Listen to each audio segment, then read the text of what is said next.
This is a story about Nepal. It is a story about its young people. It is a story about power. It is a story about fear. It is a story about a sudden loud call for change. This story happened in the streets of Kathmandu, the nation's capital. It also happened in other cities across the country. It all unfolded very quickly in early September of 2025. It was a time of great noise and great sadness. The world watched as a generation, often defined by their lives online, took to the streets to demand a different future for their country. The events that followed would shake the foundations of the government and leave a deep mark on the nation's soul. In the first weeks of September, many young people in Nepal began to protest. Most of these protesters were from Generation Z. Many were students, some still in their school uniforms. They gathered in public squares, they marched down main roads. They carried signs made by hand, they chanted simple slogans. They were asking for respect from their leaders. They wanted fair rules for everyone, not just for the powerful. Most of all, they wanted to be heard. The tension in Kathmandu reached a breaking point near the Parliament building. When the large crowd of protesters pressed against the police lines, security forces responded. They used tear gas, which makes it hard to breathe and stings the eyes. They used powerful water cannons to push people back. They also fired rubber bullets into the crowd. According to many reports, they also used live ammunition. This is the use of real bullets which can cause serious injury or death. The sound of gunfire changed the protest from a march into a chaotic scene of panic and fear. People began to run in all directions to find safety. Some people fell and were caught in the crush. The streets, which had been filled with chants for justice, were now filled with cries for help. Ambulances struggled to get through the packed roads. Hospitals in Kathmandu quickly became overwhelmed. Doctors and nurses worked without rest to treat the injured. Paramedics helping an injured young protester on a sidewalk, with tear gas smoke lingering in the background. According to the Health Ministry, at least 30 people were killed in the clashes across the country. More than 1,000 people were wounded. The true numbers may be even higher, as many people may have feared seeking official help. The violence was not just in one location. Clashes broke out in several parts of the capital and in other major cities. The authorities declared curfews in many places to try to control the situation. In the middle of the growing chaos, two of Nepal's most important buildings were set on fire in Kathmandu. One was the Supreme Court, the highest court in the land and a symbol of justice and the rule of law. The other was Singha Durbar, a massive historic palace complex that houses many of the government's ministries. Seeing these powerful symbols of the state in flames was a profound shock to the nation. Photos and videos spread quickly, showing protesters standing on the roof of Singha Durbar, waving the red and white Nepali flag against a sky filled with black smoke. The scene was a powerful display of public anger. The unrest also caused major disruptions to the country's infrastructure. Tribhuvan International Airport, Nepal's main link to the outside world, was forced to shut down. The closure was due to the thick smoke that drifted across the Kathmandu Valley, making it unsafe for airplanes to land or take off. Thousands of travelers were left stranded, Nepali citizens, foreign visitors.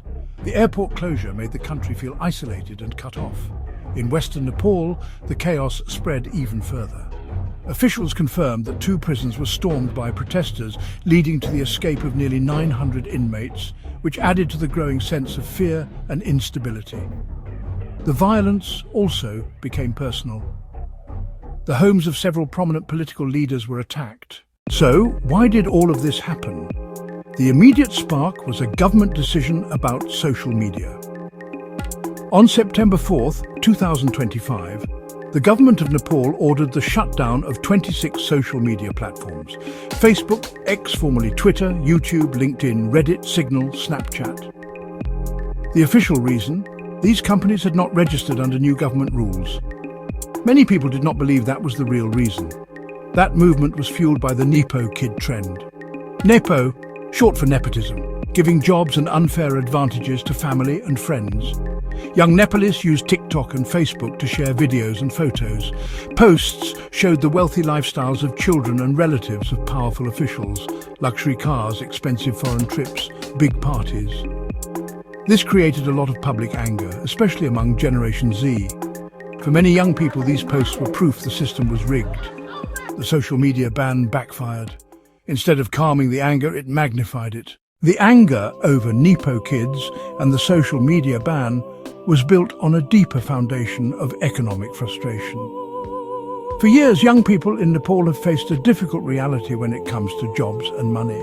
Before the protests, the average person in Nepal earned about $1,400 a year. This is a very low income, making it hard for families to afford basic needs. As a result, a huge part of Nepal's economy depends on remittances. These are money sent home by Nepalese who go to work in other countries. This shows a lack of good opportunities at home. The situation is especially hard for the youth. In 2024, the unemployment rate for young people between the ages of 15 and 24 was almost 21%, according to the World Bank. This means that more than 1 in 5 young people who were looking for a job could not find one. Many young Nepalese spend years studying and getting an education, only to graduate into a world with few prospects. This creates a powerful sense of hopelessness and disillusionment. As the protests grew more violent and the death toll rose, the world began to pay attention. Human rights organizations spoke out. Human Rights Watch released a strong statement. HRW. Police used lethal force to suppress youth protests. HRW reported on September 8th, at least 19 killed and over 300 injured. HRW, using live ammunition against non-lethal protesters, violates international law. Amnesty International condemned the violence. Both groups demanded prompt, independent, impartial investigations. The UN Secretary-General Antonio Guterres called for a thorough investigation.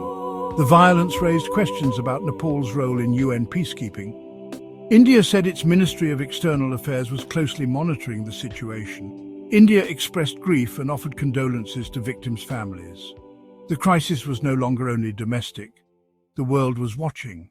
In a stunning and dramatic turn of events, the crisis reached the very top of Nepal's government.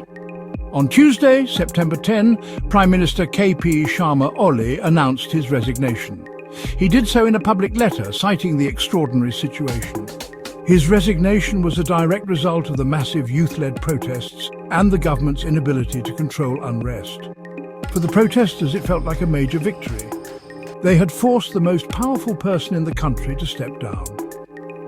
Reports suggested the Prime Minister had fled the country, deepening a power vacuum. The resignation is a momentous event, signaling deep political crisis and failed leadership. For Nepal, it left the country in profound uncertainty. Who was in charge now? The protests did not stop after the resignation.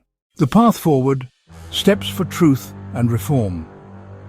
After the Prime Minister's resignation and the intense period of unrest, Nepal stands at a critical crossroads. The path forward requires careful and deliberate steps to rebuild trust and create lasting change. 3 key areas must be addressed: conducting investigations, implementing reforms, ensuring safety for all citizens. The first and most urgent need is for truth. An independent and transparent investigation is essential. The probe must find who gave orders to use lethal force and which security units were involved. It should create a clear timeline of events, immediately lift the social media ban, and restore access to all platforms. To fight nepotism, create laws for open, fair public hiring, use standardized exams and publish scores and selection criteria. Conclusion: a hope for dialogue and a new start. The events of September 2025 were a painful and difficult time for Nepal, but they also carry a message of hope. They showed that the young people of the nation are passionate, engaged, willing to stand up for their future. The anger and frustration that fueled the riots came from a real place of economic hardship. Gen Z is not an enemy to be controlled. They are the country's most valuable resource. Their energy, skills, desire for a better world can be a powerful force for positive change if they are listened to and respected. The path forward will not be easy. It requires a commitment to dialogue where all sides can speak and listen to each other with respect. The government must see young people as partners in building the future, not as a threat to the present. The future of the nation rests on what happens next.